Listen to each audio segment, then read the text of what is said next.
మాకు సింపుల్గా చేయాలంటే చెప్పు, మాకు తెలియాలి కదా. నేను అన్నం వండాను, పెరిగేసాను, తాలింపు పెట్టా, అదే నీ పాలు అన్నీ వేసి తోడు పెట్టా. నాకు తెలియదు, తోడెట్టాను. మళ్ళీ ఇప్పుడు పెరిగేసాం పైన. అన్నం వండిన తర్వాత అన్నం దగ్గర 3 బెల్లం ముక్కలు, 3 బలిచేసిన ఉల్లిపాయలు ఉంటాయి చూసేసండి, 3 ఉల్లిపాయలు ఇగో సిల్లర్ పెడుతున్నాను. 3 ఉల్లిపాయలు, 3 బెల్లం ముక్కలు, 3 పెరిగేసి అవి 3 బెల్లం ముక్కలు, 3 ఉల్లిపాయలు పెట్టి. 3 ఉల్లిపాయలు ఉన్నాయి తెమ్మన్నా, చిన్నవి అంట, 3 పెట్టేద్దాం అతను చెప్పినట్టే.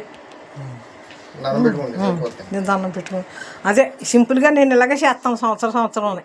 ఏంటంటే మీకు కోళ్ళని బూర్లు గారెలు అలాంటి నైవేద్యం కాదు, సింపుల్ నైవేద్యం. సజ్జన్నం చల్లగా ఉండాలి, సాకలు అతనికి ఇవ్వాలి. వాళ్ళు తినకపోయినా ఆవులు కట్టుకున్నా పర్వాలేదు, అంతే కదా, అంతేనా. ఇది పానకం, వడపప్పు ఇవన్నీ ఇందులోనే వేసేసాము, ఇడిగా పెట్టాను. తాంబూలం 116 ఇవ్వాలి వాడికి. అంతా అన్నాడు 116లో ఇచ్చి ఇవన్నీ సాగలాగా ఇచ్చుకోవాలి. సలవ మన పిల్లలకు సలవ.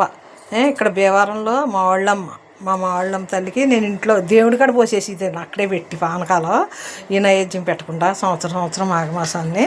అలా కాకుండా ఈ సంవత్సరం ఇలాగా మా పిల్లలు బాగుండాలి, ఊళ్ళో అన్నీ బాగాలేదంట అన్నారని ఇలా చేద్దామని చేస్తున్నాను అన్నమాట. ఈ సంవత్సరం ఇలా నైవేద్యం. మా అమ్మ మాకు బలపేరంటాలకు పెట్టుకునేవారు, వాళ్ళంతా అలా పెట్టుకునేవారు. మొన్న కూడా జాతరలో పెట్టారు.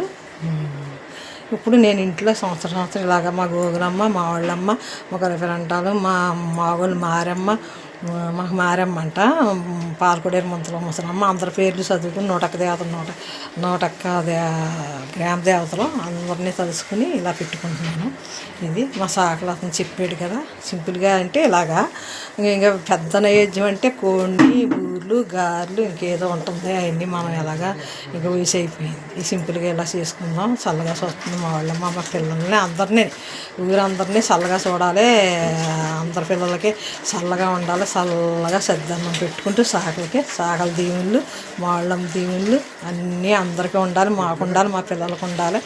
అంతా భీమవరంలో ఈ మాఘమాసంలో ఎందుకు పెట్టుకుంటే, ఇప్పుడు జాతరలు ఎందుకు వస్తాయంటే ఈ కాలంలో అమ్మవార్లు వస్తారు ఇంటికి పొంగు రూపంలో. అది పిల్లలకి రాకుండా చల్లగా వచ్చినా వెళ్ళిపోయేలాగా వెంటనే అని తలుసుకుంటూ అమ్మవారిని, మా వాళ్ళమ్మని దండం పెట్టుకుంటున్నాను. ఇది ఈవేళ విశేషం. నాకు తెలిసినట్టు నేను వాళ్ళని అడిగి చేసుకుంటాను. సింపుల్ నైవేద్యం అని. సద్దన్నం అంటే చల్లదనం, సాకలకి ఎత్తే ఇంకా చల్లదనం, అంతే కదా.